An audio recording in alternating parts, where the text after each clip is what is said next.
Welcome to the Washington Ethical Society. I am Adam Briskin Limehouse. My pronouns are he and him, and I am the officiant today. WES is one community unified across time and space, gathering for these Sunday platforms to affirm our values and commit to a better world. So I want to welcome those of you who are in the hall, those of you who are watching now on Zoom, and those who are catching the recording later.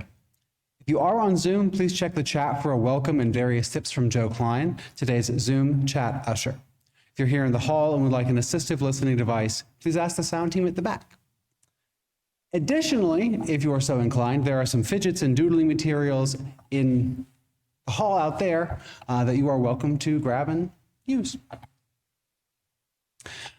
A special welcome to our visitors today. We'd love to get to know you and answer any questions you have. To get on our email list, you can fill out the connection form at tiny.cc/wesconnects or send an email to wes@ethicalsociety.org. And if you're here in person, we invite you to stop by the welcome table after platform or just talk to anyone with one of the printed name badges. Now let me check the Zoom chat to see who's attending remotely this morning. Slow time on Zoom. So far, only Randy Myers has said hello. Yeah, right? All right. It is good to connect and to share this time together. Opening words this morning are excerpted from Lynn Cox's invitation to join the journey. For those who have been here before, you may remember that Lynn Cox was our interim leader before Casey joined us. Come, you who seek courage, and you who have more courage than you realize. Come, you who stand behind the curtain, gathering up the resources to claim your truth. Come, you who have been in a bubble, and you who are poised for transformation. We begin our story again, gathering courage, love, mindfulness, and a sense of purpose.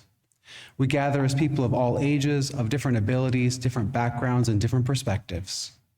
This path will ask much from us. Let us move forward with love. Let us move forward with appreciation for one another. Let us move forward knowing we are not alone. Today's opening song is Going Through the Motions by Joss Whedon.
Swing. Thanks for noticing. She does pretty well with fiends from hell, but lately we can tell that she's just going through the motions, faking it somehow. She's not even half the girl she... Will I stay this way forever? Sleepwalk through can I repay? Whatever, I don't wanna be going through the motions, losing all my drive. I can't even see if this is really me, and I just wanna feel alive.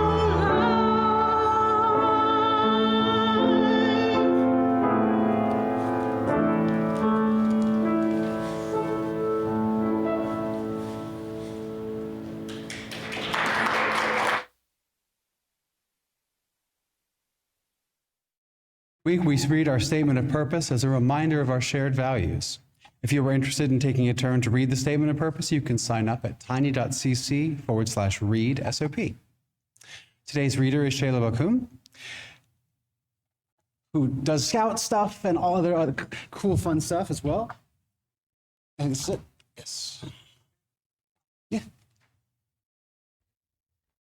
The Washington Ethical Society is a humanistic congregation that affirms the worth of every person.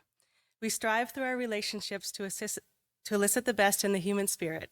With faith in human goodness, we appreciate each person's unique capacities. We joyfully celebrate together and support each other through life. We nurture a sense of reverence and responsibility for each other and the earth. We warmly invite you to join our community of children and adults as we work for a world where love and justice cross all borders. Thank you so much, Shayla. As Shayla lights our community candle, I invite everyone to join in our candle lighting words. May we kindle within us the warmth of compassion, the light of understanding, and the fire of commitment to build a brighter future for all.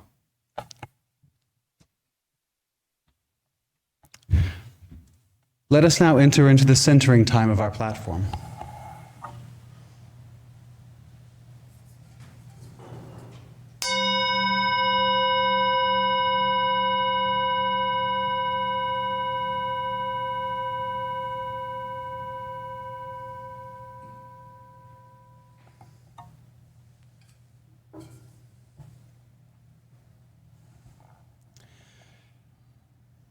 In a world so filled with brokenness and sorrow, it would be easy to lose ourselves in never-ending grief, to be choked by our outrage, to be paralyzed by the enormity of suffering. Instead, this morning, let us simply breathe together as we hold our hearts open. Breathe in as our hearts fill with compassion. Breathing out as we work for healing in our world and in our lives. Breathing in, opening ourselves to the transforming power of love. Breathing out as we work for peace in our world and in our lives. Breathing in as we hold hope in our hearts. Breathing out as we work for justice in our world and in our lives. May we know our strength. May we be filled with courage. May our love flow from us into this world. Breathing in, we are the heroes. Breathing out, we are the healing. Breathing in, we are the love. Breathing out, we are the peace. Breathing in, we are the hope. Breathing out, we are the justice. May we know our strength. May we be filled with courage. May our love flow from us into this world. We continue our centering time in silence and in the music that follows.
Does anybody even notice?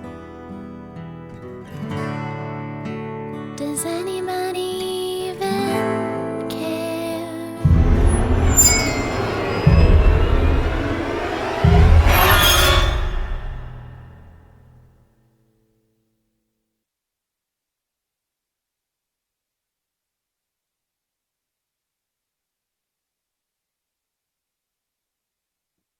Hey, I want to point out that I did not watch the last season of Buffy.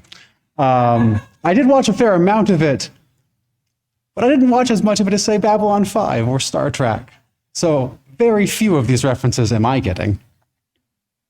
Along those notes, today's reading comes from Hannah Arendt's essay, The Crisis in Culture. A preparatory note, this is a 30-page essay. I am not going to read even a full page of it, because that would be insane. There is a lot of work that Professor Arendt did, talking through Kant, talking through a particular view of Greek and Roman linguistics and philosophy. Some of that is reflected in this last paragraph of the essay. It is not intended to be a critique of today's topic.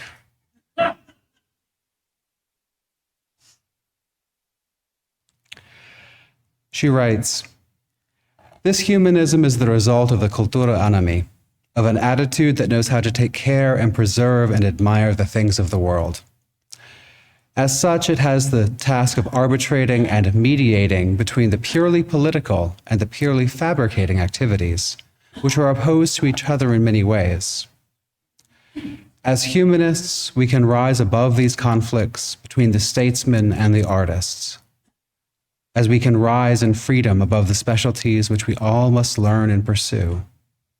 We can rise above specialization and Philistinism of all sorts to the extent that we learn how to exercise our taste freely. Then we shall know how to reply to those who so frequently tell us that Plato or some other great author of the past has been superseded. We shall be able to understand that even if all criticism of Plato is right, Plato may still be better company than his critics. At any rate, we may remember what the Romans, the first people that took culture seriously the way that we do, thought a cultivated person ought to be. One who knows how to choose his company among people, among things, among thoughts, in the present as well as in the past." Our platform speaker today is Julie Grimes, who will be speaking to us today about Buffy the Vampire Slayer and getting through the next 4 years.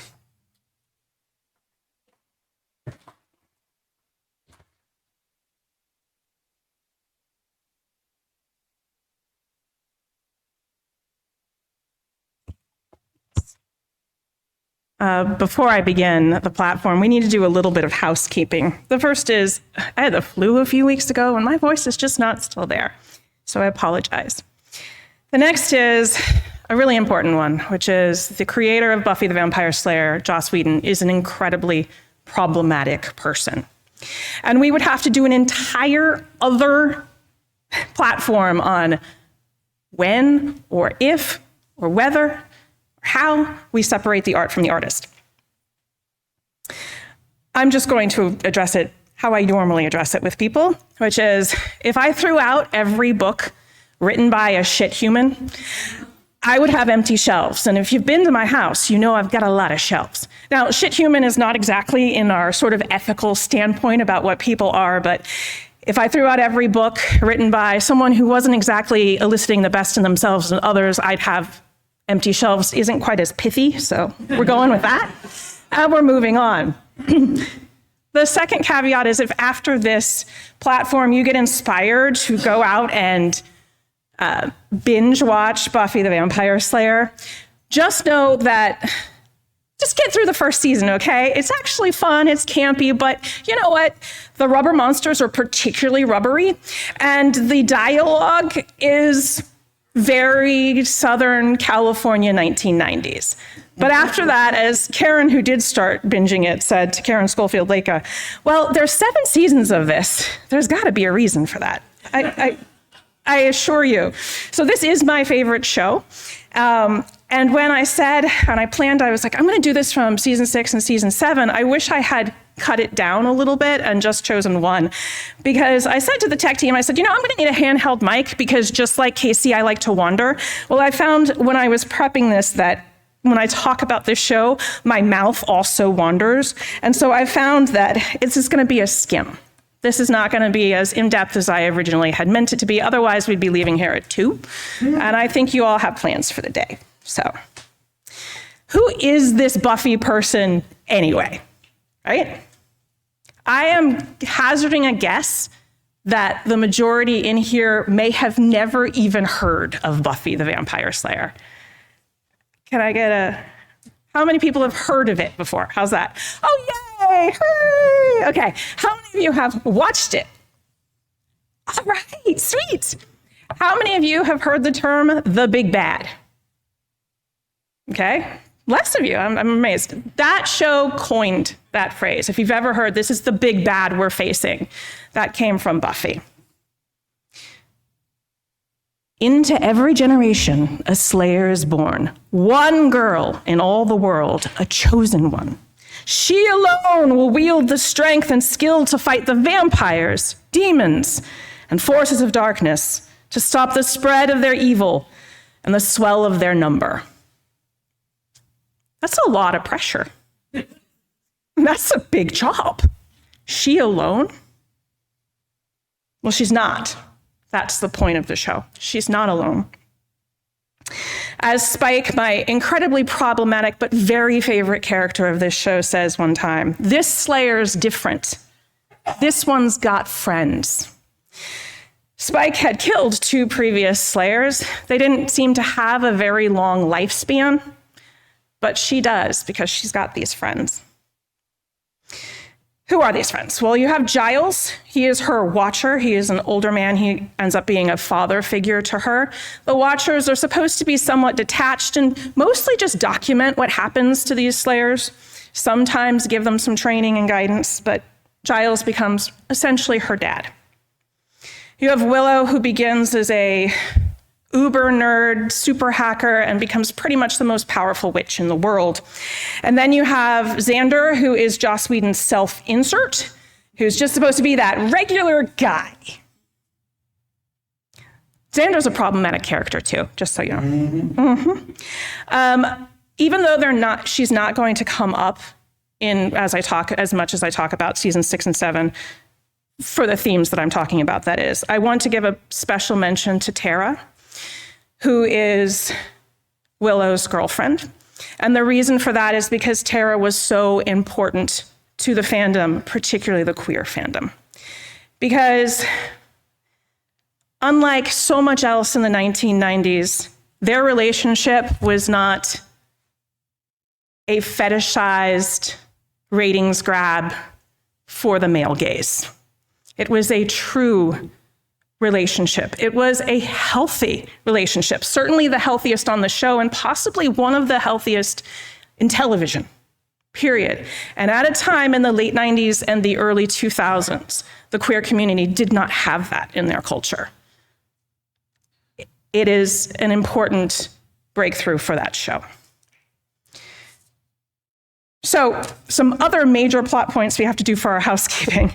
Buffy dies twice, just so you know. And that's really important. She dies briefly in the first season. And what this does is this allows another Slayer to be called. And that's important for down the line in this platform. So just hold on to that. She dies at the end of season 5. She realizes that the only way to close this hell dimension portal and not unleash hell onto the earth is for her to die. That is very, very important for season 6. When I first told Adam, I asked him to do this because I figured he might be the only officiant who had watched the show, and I was right, so thanks, Adam. When I told Adam, I was like, I'm going to be doing this, talking about how we're going to survive the apocalypse from the perspective of season 6 and 7. He went, Bold choice. Controversial. And so, for those of you who wondered why I chose a song that at the end of Centering goes, "Woo!" It's because I wanted to get you in the sort of mind frame that Buffy is in at the beginning of season 6. Because she had died, her friends thought she was trapped in hell, but it turned out her work was done. She was at peace. She was finally safe, and she didn't have to worry about anything anymore. But they resurrect her. The title of this platform, Once More, The Feeling, comes from the musical episode of season 6. The music today is all from that episode, besides the closing song, of course, our song of the month. So if you were wondering about some of the lyrics at first, that's why. But I want you to think about that once more with feeling, okay? Because once more, she thought her fight was done. She thought it was safe. She thought she was finally safe. We've done this before. We've done this week before, right? With feeling. We did it with feeling the first time, for sure.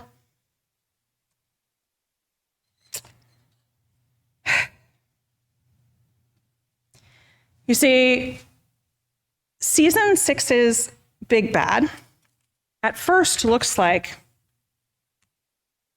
this trio of people. Their leader, sort of leader, Warren, a misogynist, a rapist, a narcissist. That's not topical at all. And his bumbling sidekicks, not topical.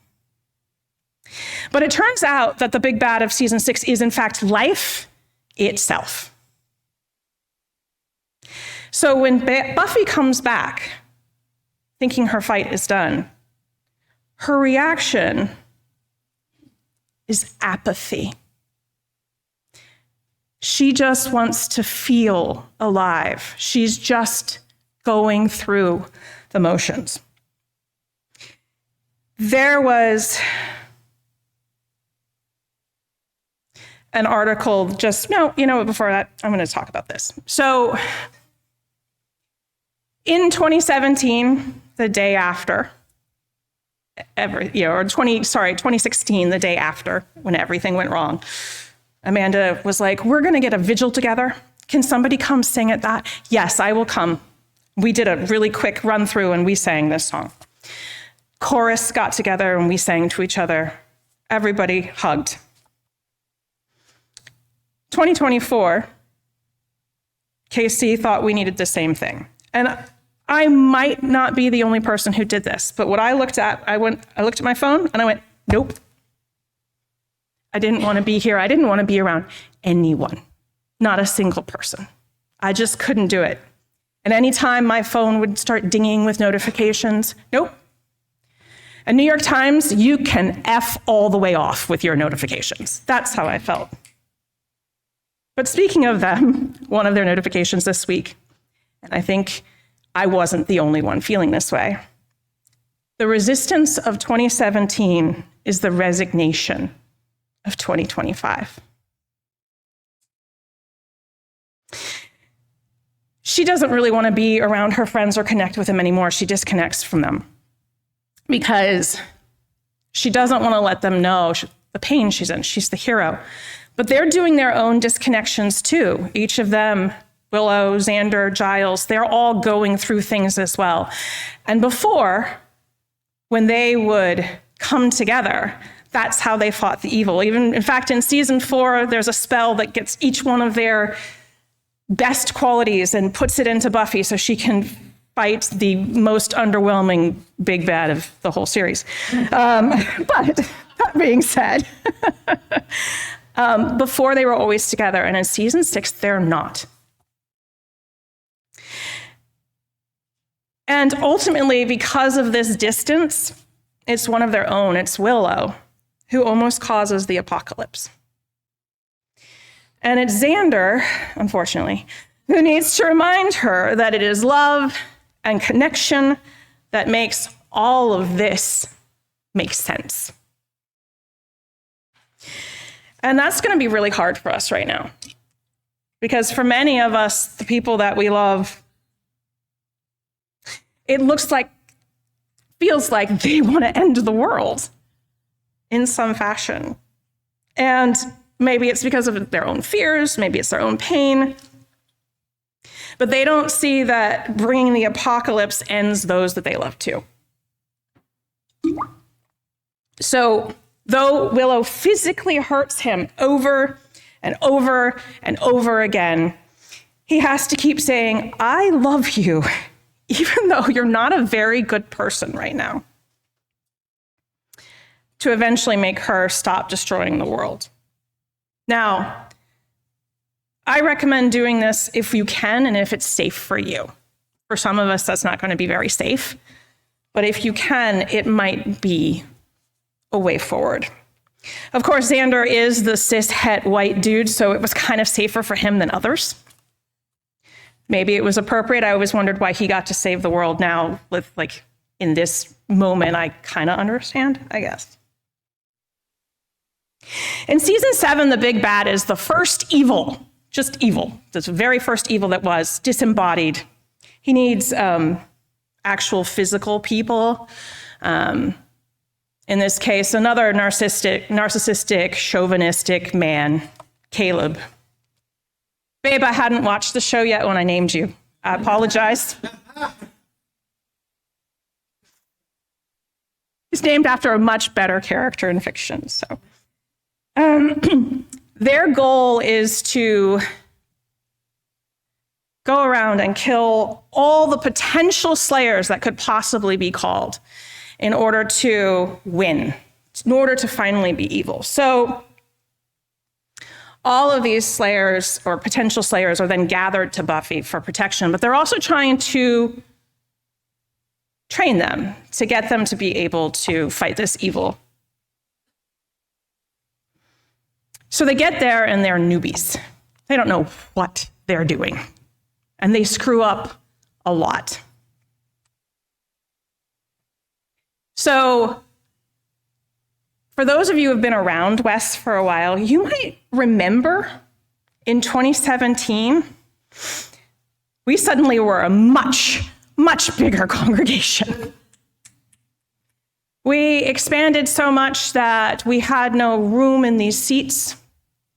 We had no room in Sunday school. And we had a lot of newbies. We also had a lot of old timers who were like, well, they just don't get it, or they don't understand. They're doing it wrong.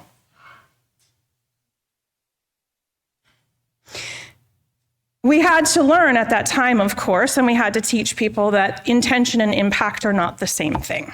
And we should definitely hold on to that. Intention and impact are not the same thing. But perhaps this time, when we get a bunch of people we've never seen coming in before, and they're not quite doing it right, maybe we can start with their intention.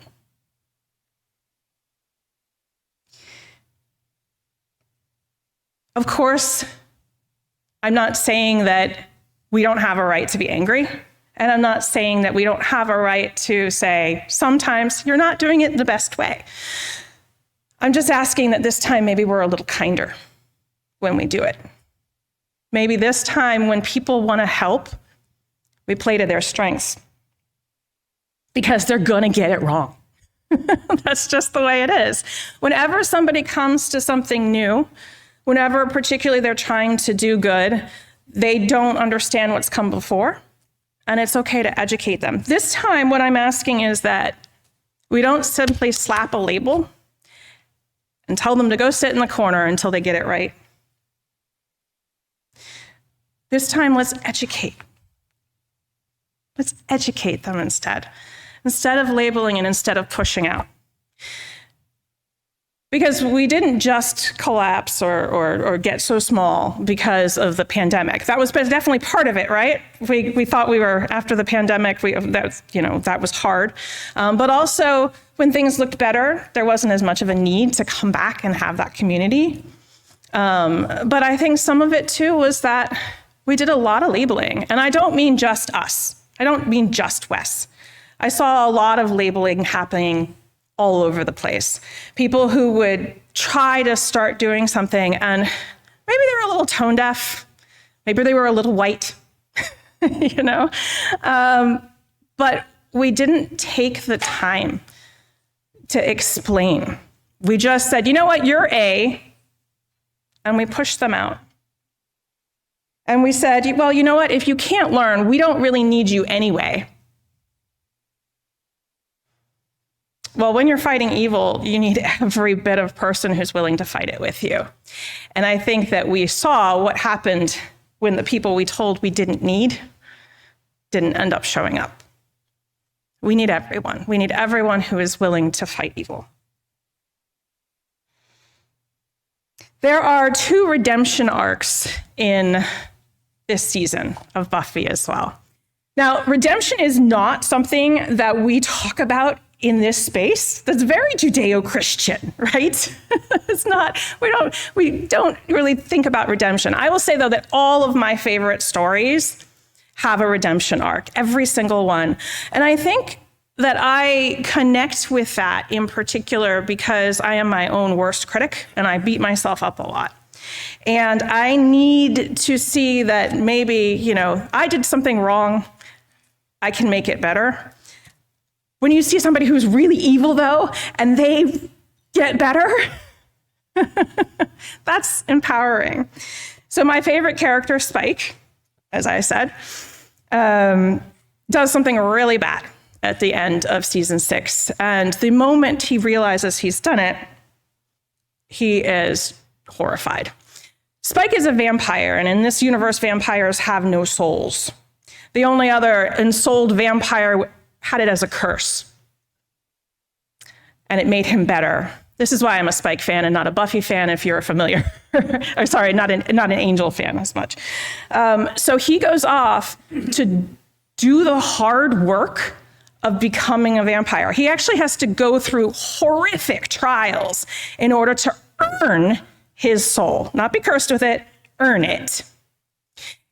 Essentially, in a season, at the end of season 6, where the entire cast could really have used some therapy, Spike is the only one who actually does something that is a metaphor for therapy. And he comes back in season 7, and there are many people who don't want to forgive him. Buffy does. She does not, however, forgive Faith, who back in season 3 had done many things that were very bad. Faith is the slayer that was one of the slayers that was called after her. And when she gets to town, she has nothing. Her husband slain. She's living in a motel. Mind you, nobody offers her a place to stay. And when she makes a mistake, and it is a true mistake, they all sort of treat her like she isn't quite one of them anymore. And so the person who comes and collects her as one of them is the mayor, who is the best big bad, by the way. And he is the best big bad because he is a human who wants to be a demon, but he has a lot of the sort of niceness, the kindness that I often saw when I was working in a restaurant across the street from the Capitol, and the same one that had MSNBC and Fox News in it. And I tell this story a lot because, so if you've heard it before, I do apologize. What we would often find, though, is that when we would serve people who had values that were just terrible and cruel, they would often be the nicest. And those that we agreed with would be dismissive and rude. It was hard. One day I went up to a table and the man at the second seat was on his phone while I was trying to take orders and tell the specials. And then he looked up And he put his phone down and he apologized profusely for having been rude and not paying attention, asked me kindly to repeat myself. Joked a bit. I walked away. My friend Brandon, black, gay, comes up to me and goes, "How bad is he?" And I was like, "Who?" And he says, "Rick Santorum." And I went, "What? Where is he?" He goes, "Well, that table over there." "Really? They were so nice. Which one is he?" I recognize no one, by the way. And he was like, "Seat 2." And I was like, oh my God, he was the nicest one. Meanwhile, we would do anything in our power not to wait on Nancy Pelosi. See, because that's what that sort of face-to-face does. People overlook things a lot of times when you're just kind to them. And Faith had this mayor that was kind to her and seemed to care about her. Actually, I think the mayor does more than the people that I'm talking about actually care about me. But it makes a difference. It makes a big one. And Faith then has to go off and do some work in atonement herself. And when she comes back, Buffy is not ready for that. She's not ready to see that she's done that work. And we're going to see a lot of people in the next few years with buyer's remorse. We're going to see a lot of people who are going, "I didn't know," or "I didn't think it was going to be that bad." And I want you to have the response that Buffy has to Spike and not the response that Buffy has to Faith. I want you to not say, "Well, you wanted this, you get it now, you get what you deserved." That's not helpful. Remember, when we're fighting evil, we need every bit of help we can get. We have whole sections of bookstores and libraries for self-help, and yet when people then try to work to change, we go, "No, you're always that person. That was the person you were always that person." I'm not saying you have to forgive everyone who's hurt you. You can't. You have to make boundaries sometimes for your own self-protection, but don't be smug. That's all.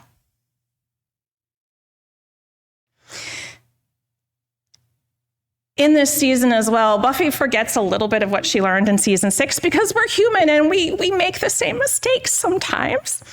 And she gets to thinking she is the only right way. She has the only way to fight these uber vamps, the first evil, Caleb the misogynist. She's the one. It's not a democracy. Everybody got to listen to me. I'm the one who's been doing the fighting. It's me. Your way is wrong. Perhaps even your cause is wrong. Last time, there was a lot of arguing over how to do the work. And there was also even arguing about what work should be done. I joked about this on a platform last year sometime, how the people who are not doing good works, who are doing the opposite of good works, will look around and be like, the group you're oppressing is not the same group I'm oppressing. But you are oppressing people, right? You're oppressing people that are marginalized, right? Yes, cool. When it's time for you to need a little help with that, just let me know. And when I need your help, please let me know. Let's get in on the oppression all together. Whereas oftentimes we, and again, not just this space, we looked around and said, the cause that you are doing is not the cause that I am doing. Or the way you are doing the cause is not the way I'm doing the cause. Therefore, your way is bad, or your cause is bad. In particular, I think of two things that happened. One is around the same time that Black Lives Matter was really getting ramped up. Does anybody remember that ice bucket challenge for ALS, right? And people were doing that too. And I saw a lot of backlash. How dare you be taking the time away from Black Lives Matter to do this silly, frivolous thing? Is supporting and raising money for a disease, a degenerative disease, bad? Is it bad? Is it wrong? Why can't we have both? Everybody's going to have something that they're just better at, or a cause that speaks to them more. All of us are. There was a very famous musician was using his platform on Twitter to raise, it was similar time, to raise awareness for mental health. His songs are about it as well: suicidal ideation, depression, isolation, and things that, so this is, because for him, this is his experience and that was his life. He could speak to it. And people started yelling at him for not using that platform to say Black Lives Matter. And he said, you know what? Of course Black Lives Matter, but I would just be another white dude on this bandwagon. And there'd probably be a bunch of you who would say, oh, you're just taking this cause for your own promotion. He's like, and I'm not a Black person, so I can't speak to that as much, but I am a person who suffered from depression and suicidal thoughts. And I can speak to that. And that's what I'm using my platform for. There isn't anything wrong with trying to raise awareness about mental health. These can both exist together. It's sort of like at WES, we each have, like, there's groups that do certain things, right? Look, I am a weirdo. I actually don't use tissues. I think they're disgusting. I cut up old t-shirts and I carry them around as handkerchiefs. If you've ever been on a Zoom call with me, you probably see like this giant orange thing and blowing my nose and you're like, what is she doing? It's an old t-shirt. Like, I take the environment seriously, for sure. So we cloth diapered, right? But Earth Action's team, I'm probably not gonna join you guys. Not because I don't think your cause is great. It's just not my specialty. It's not something that's going to get me powered up, but I appreciate that you are. I'm probably, since I was making the thing about Black Lives Matter, I would more likely show up for that. That's something I'm passionate about, not that I am Black myself, but because I recognize all of the people in my life that have made me, and so many of them were my Black teachers, my brother's best friends, who were always older Black women. This is a cause that's going to make me get up and jump. And each of you probably has something that's gonna make you get up and jump. And I'm not gonna make you feel bad for it not being mine. I just wanna know, are you doing good in the world? Are you? Great. Let me know when the time comes how I can help you with that. I'm not gonna possibly be in the whole way, but when it counts, let me know and I'll show up. And that's what I want us to do. I want us all to do that to each other.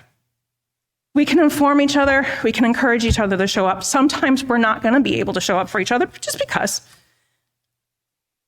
But we should all recognize that all of our causes, if we're doing good, are good.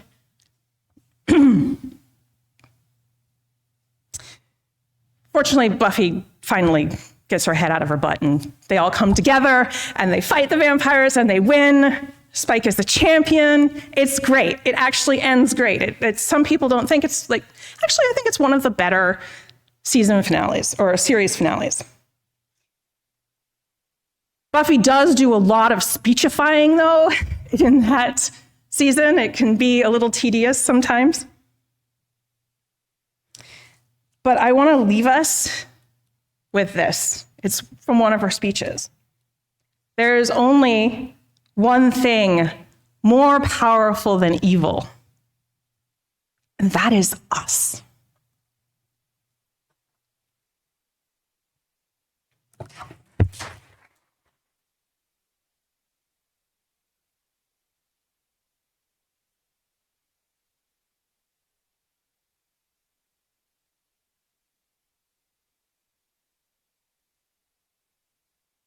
Bang.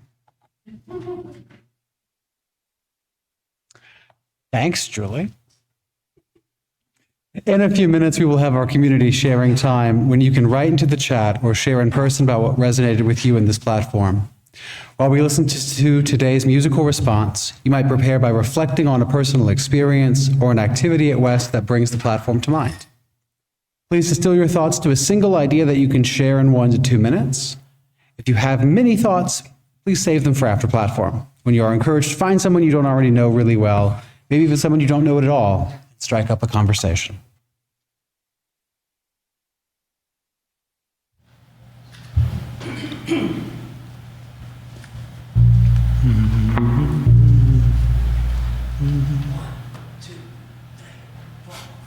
I've got a theory that it's a demon, a dancing demon. No, something isn't right there. I've got a theory.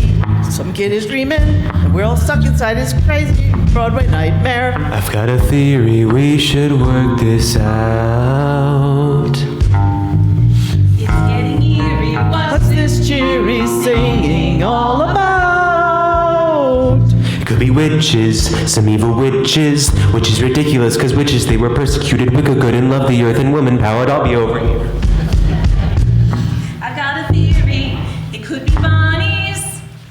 1, 2, 3, 4. Bonnie's not just true like everybody supposes. They got them humming legs and touching noses. And what's with all the carrots? What do they need such good eyes that fall away? Bonnie's, it must be Bonnie's. Or maybe kittens. I've got a theory. We should work this fast. Because it clearly could get serious before it's past. I got a theory. It doesn't matter what can we face if we're together. What's in this place that we can gather? Apocalypse. We've all been there. The same old trip.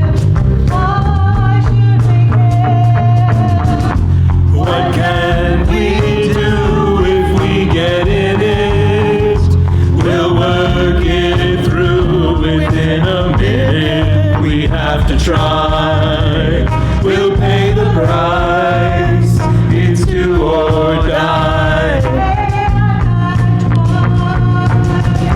What can't we face? What can't we face? What's in this place that we can build together? Except for bunnies.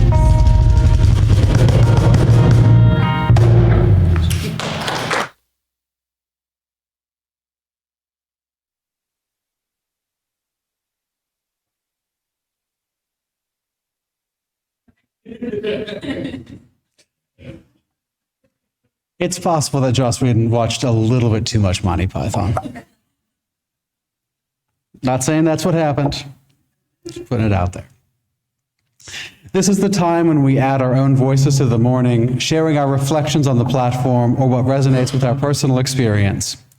For our online participants, I invite you to share in the Zoom chat or in the comments if you are watching later. If you're here in the hall and would like to share a brief comment, 1 to 2 minutes, you can come up now and form a line on our ramp. When it's your turn at the mic, please begin with your name and pronouns, and when you're finished, please use the ramp to return to your seat. There is no stair. Do not attempt to step down. You will fall on the floor.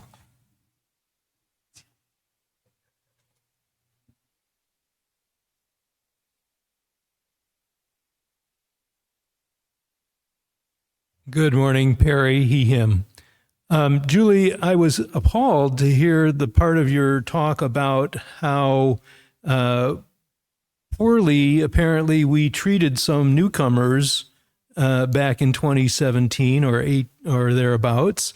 I've been around a long time. I've been a member since 1991, yeah. So 33 years now, 34. I'm on the board. And yeah, okay, I can be oblivious. I believe you when you say that happened. It should not happen. There is no, you're doing it wrong as far as I'm concerned. If you are a newcomer and anybody tries to tell you you're doing it wrong or gives you a sense that you are not welcome here, you can come see me. I'm sure you can come see our board president. You can come see KC. We want you. Everybody belongs here. Don't let anybody tell you otherwise.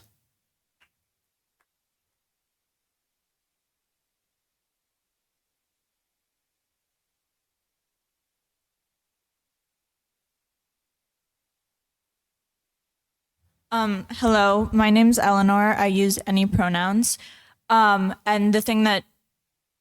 something that Julie said that I have been thinking about a lot recently is how people who want to hurt people can come together and hurt everyone, no matter what group. But when it comes to us trying to help each other, we insist on dividing.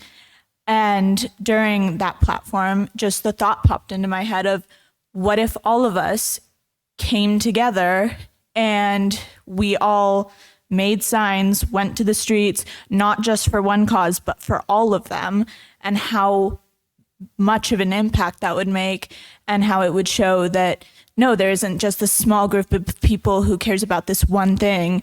There is this huge group of people who cares about human rights, not just one group. So I've been thinking about it a lot recently, but hadn't figured out a solution. And maybe it's just uniting the causes instead of focusing on one.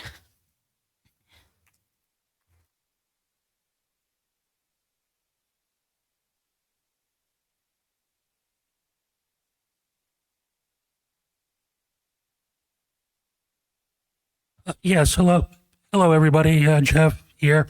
I was very intrigued, Julie, about the title, using this character of Buffy and vampires as an oblique reference to the current administration, though I'm not sure it's entirely apt. I mean, if anything, I think it's an insult to vampires. Given that I don't think vampires would go after the current administration, possibly out of, professional courtesy.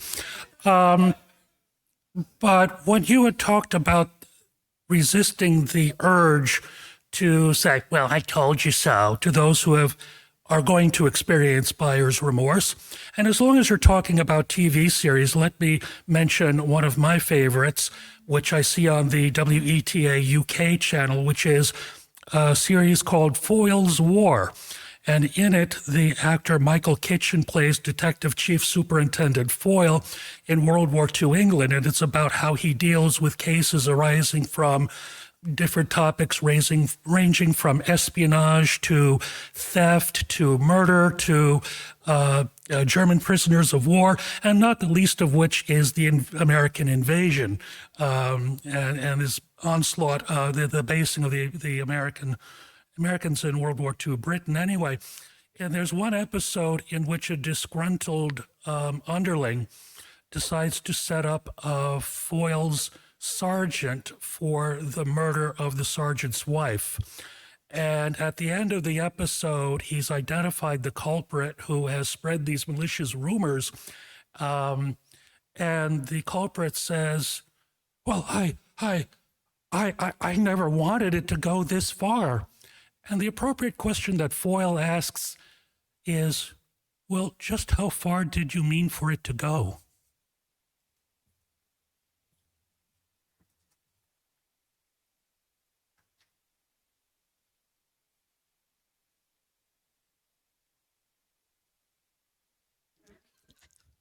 Hi, I'm Judy O, she, her, and Perry stole pretty much my exact words, so I'm going to say something different.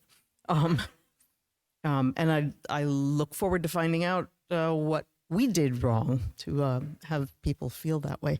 Anyway, I was also, I really, where'd you go? There you are. I really appreciated your framing something in a very unique way. And I just want to say, my sister, I'm the youngest of three, who I always admired. I thought she was so cool about how she cared about the environment and all this great left-wing stuff and recycling and all that, until I realized that she was militant about her requirement that other people follow her in, her lead.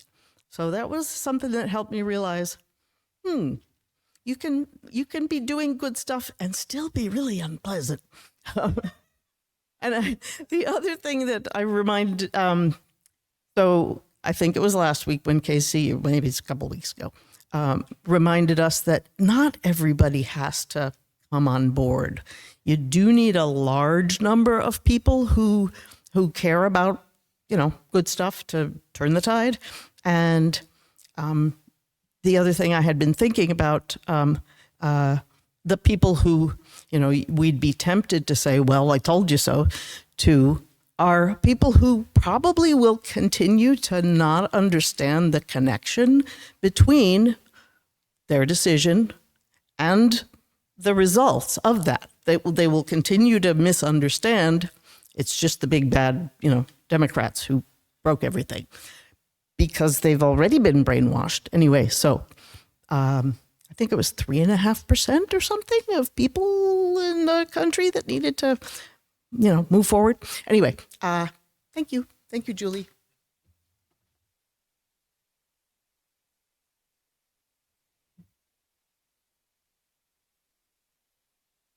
Hi, I'm Shayla, she, her. Great platform. I'm going to watch the show. I haven't seen it before. A couple of quick points. As Perry alluded to, and you mentioned about intent versus impact, that's something I've thought about a lot. A lot of times I think what I might sort of remember, from some of the things that were said and misinterpreted, or, not misinterpreted, but, were hurtful, even though the person had good intentions. Like, for example, you hear someone with an accent and you're like, oh, where are you from? Are you from France? Oh, I speak French. Je veux parler avec vous en français. You want to make a connection.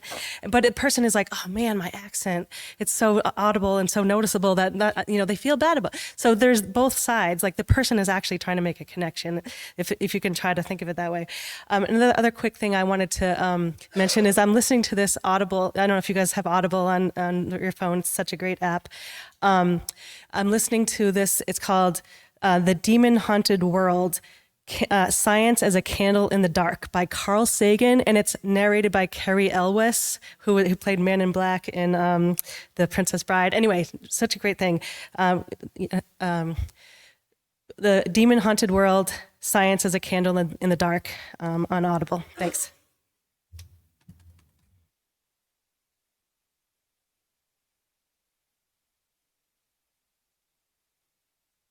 Hi, I'm Sam. Julie, thanks so much for your talk. I really appreciate it.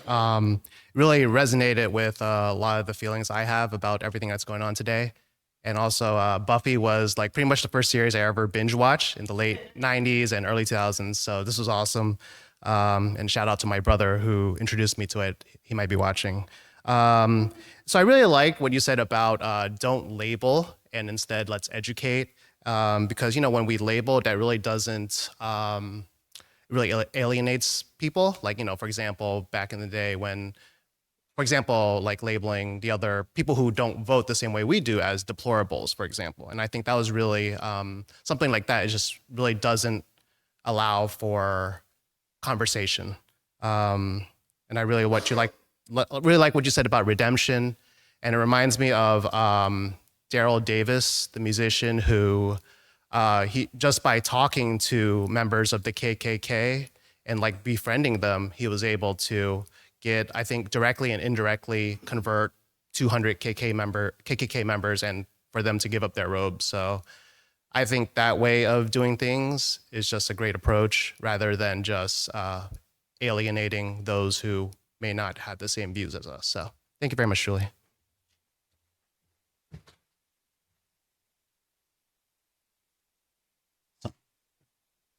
Waiting for the mic? Okay. From Joe Klein. Great platform, Julie. I just want to note that I think, in keeping with the theme of acknowledging when people do the work, that it's important to not label Republican voters as prima facie bad people. I think most of them are probably just people voting on the basis of things feeling expensive or other very basic things. They may be low information voters, but I expect that a lot of what they want in their lives is very similar to what we want. Put food on the table, have health insurance, have a good life for their kids, etc. I think most of them are not trying to do bad things. I say this knowing, I think, 0 people who voted for Trump, but this is my sense from all the quotes that I read from Trump voters.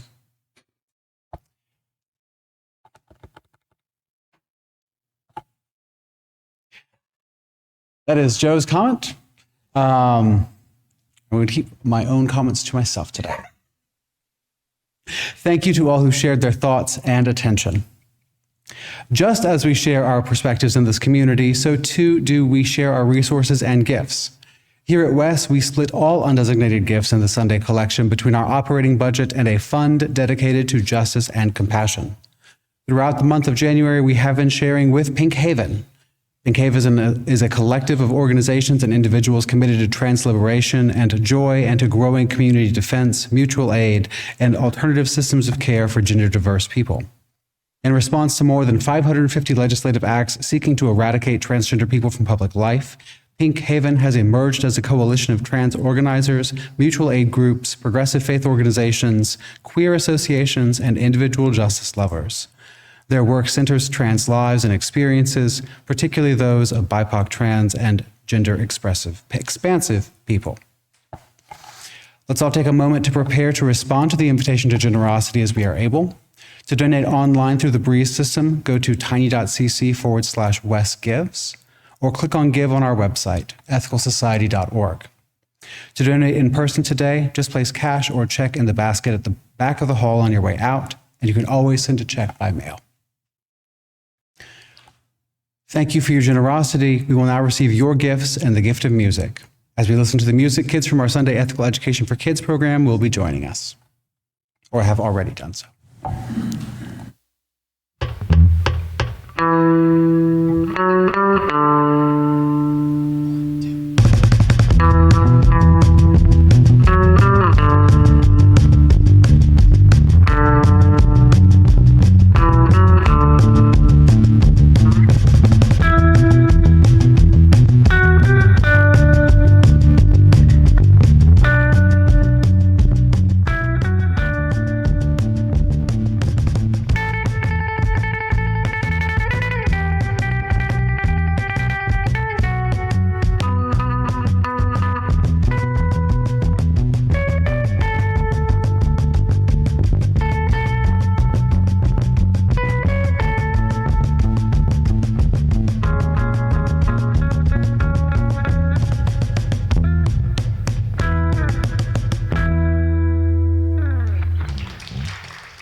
I see that we have some representatives from our Seek classes here to share what they've been doing this morning.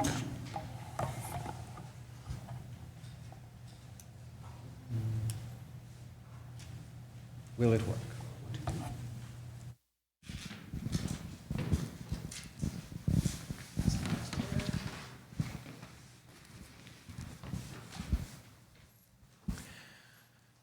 This is our last Sunday on the theme of stories. And what we did today was talked about 2 different ways of telling the same story. The Little Red Hen story and the Little Red Hen and Passover matzah. The stories have a little bit different ending. This one is very American, and so it actually had 2 parts. Part 1, the Little Red Hen did all the work herself and nobody got anything. And then part 2, she tried again and people had learned their lesson and helped. And so they all worked together to, have bread. Do you want to talk about how the second story worked? Yeah. Okay. This is Elise. I'm Elise. So the first one, was like, the first one, it had like more of a sharing, and like this one, at the end, she shared even though they didn't make anything, and she was just being nice. But this one, they actually had to work to do it. And I'm wondering in the second story, why are the animals hungry if they live on a farm?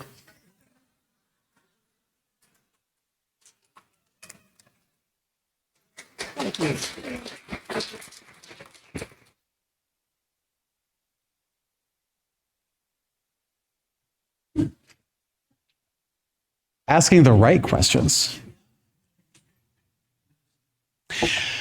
I want to mention a few opportunities to engage in the life of our community. Next Sunday, Casey will be speaking on eliciting the best with music from Perry Biter. A quick reminder from the coffee team inviting you to bring a mug with you from home for your Sunday coffee or tea. Each mug that goes home is one that doesn't have to be washed here or thrown out. And if anybody finds a blue Coleman Camp mug, enamel aluminum, let me know, because my mug's disappeared. Our next Path to Membership meeting will be next Sunday, February 2nd, right after Platform. We invite visitors and members who want to take the opportunity to learn more about WES and ethical culture to gather in the library at that time. And finally, the Fabrangan Ilma WES joint potluck is coming up on February 8th. That is 2 Saturdays from yesterday at 12:40 p.m. Bring a vegetarian dish to share and join in fellowship with our community and neighbors. Actually, there is one more that I forgot to put in here, but which Indara will be mad at me if I don't say. There is a little bit more time left over to sign up for our OWL cohort that's going to be beginning next week. We're going to be getting parents together next week and then starting doing OWL for 7th and 8th graders in the library on Sundays. OWL is Our Whole Lives. It is the UCC Sexuality and Our Whole Lives education system. It's real great. I'm one of the facilitators. We have 4 others, including myself. Okay. That's it for announcements today. As always, you can find information about opportunities to connect in the weekly news and notes email and on the calendar page of WES's website, ethicalsociety.org. Thank you so much to the many people who helped to create this morning's time together.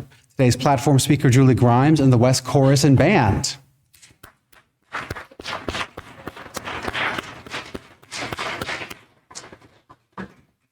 Senior leader Casey Slack and staff members Indara Miles, Robin Kravitz, and Maceo Thomas.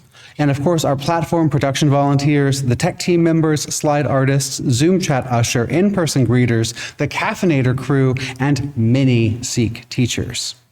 One shout out there, one of our Seek teachers who is in the nursery almost every week is my partner, Laura, who is not here today because it's her birthday.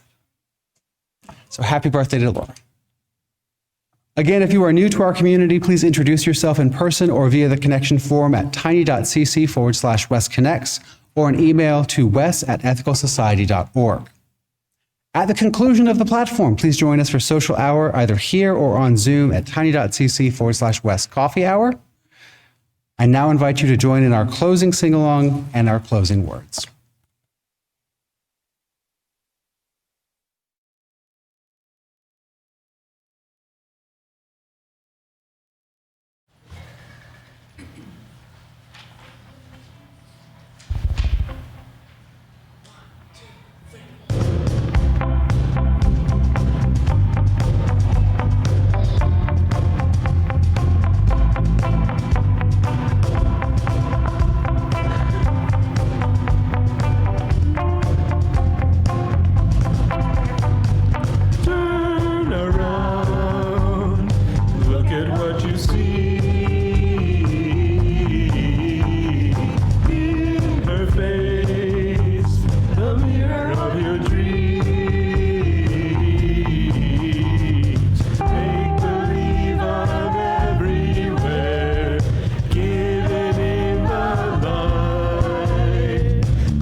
The answer to our never-ending story.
of a new day. Times to keep the secrets will unfold behind the clouds, and there upon the rainbow is the answer to our never-ending story.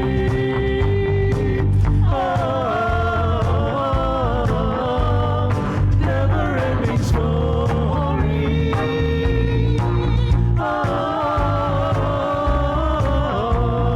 Never-ending story.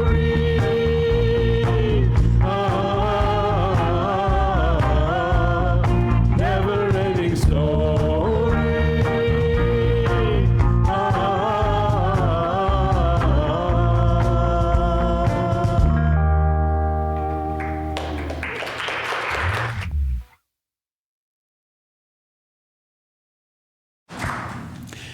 And now for our closing words. Let us go into the week ahead with compassion, understanding, and commitment, remaining open to new stories and new people. Thank you all for joining today's platform in person or remotely. We look forward to connecting with you again soon.